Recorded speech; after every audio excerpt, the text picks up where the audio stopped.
What if I told you that the biggest breakthrough in managing your rheumatoid arthritis may not be a new medication, but something entirely unexpected? Now imagine walking into your doctor's office one day with a smile because your pain is finally under control and all you changed was your environment. This is exactly what happened to Samantha, one of my patients. And I have been seeing her for years, battling her RA symptoms. She has tried many different DMARDs and is on her 4th biologic. The first one worked pretty well, but after that, all the biologics really haven't given her what she had with that first one. And the last time she actually felt good was about 3 years ago. She even tried changing her diet, which she thought helped a little bit, and putting in a little bit of exercise into her routine, which was hard because she was undergoing a custody battle and having difficulty with her tween, and hard to find time to do all this, but still she was trying to put it into her regimen.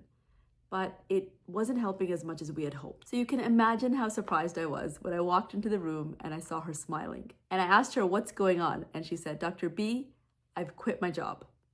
I didn't expect that. I felt that her work environment wasn't the best just by the way she talked about it and would get stressed out. Literally just talking about it. She would sometimes even turn red. But while I was happy for her, I was a little concerned because I know she had mentioned a few times that finances were tight with the custody battle going on. But she told me, don't worry, I did get a new job. And I asked her what happened, and she said, and I knew this, she was working way too many hours. And I was asking her all the time to cut it down, maybe a few hours at least in a week. But she really, even though on the schedule you're allowed to take time off, they didn't really let her take time off. They wouldn't encourage it. And she did that. She barely took any time off during the year. But then she had a vacation planned with her daughter, and they were going to go away, and she was really looking forward to it, and they said she couldn't take it.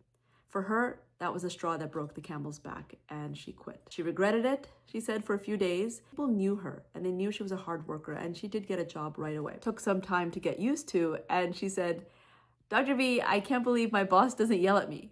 Because yes, it was a very tough environment. You can't have a high-intensity job, a high-stress job, have rheumatoid arthritis, and still thrive.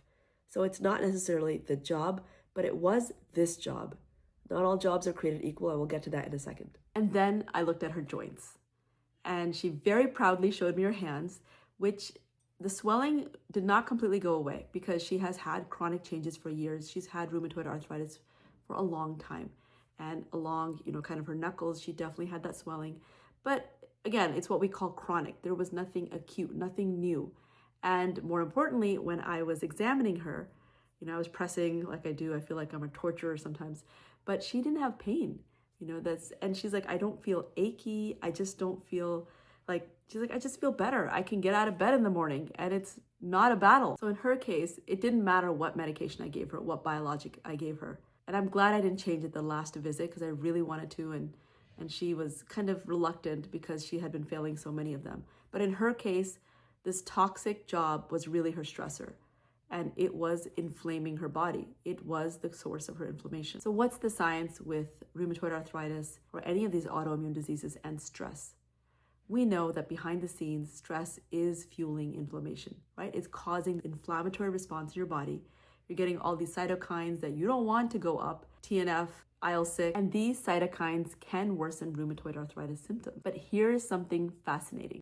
Addressing stress, it doesn't just help people feel better emotionally, it actually helps with the joint pain and stiffness and the overall disease activity. A randomized controlled trial that was published in JAMA many years ago actually did look at if writing about a stressful experience could help rheumatoid arthritis symptoms. And they tested it out on these patients over 4 months. So they divided these people into 2 groups. And one group, they wrote about the most stressful experiences of their life. And the other group, they kind of wrote just like their daily schedule of the day. So they were writing, both groups were writing, but completely different experiences. And at the end of these 4 months, they found that the RA patients that wrote about their stressful experience had almost a 30% reduction in disease severity. And out of that, about half, they had an actual significant clinical response, more than what you would expect from just standard medical care. The other group, the placebo group, didn't really show a difference. This research suggests that emotional processing and stress reduction can have tangible effects on autoimmune disease. And Samantha's case, it's a real-life example of exactly what the study demonstrated. And can I say she's a lone case? No, I see people who change their trajectory of disease with different life experiences. Sometimes it's a divorce. I'm not going to say go out and get divorced, but there are people that are in very bad marriages, and the stress from that is really significant on their body. So what does this mean for you if you have RA or any autoimmune disease? Addressing stress isn't just about feeling more relaxed.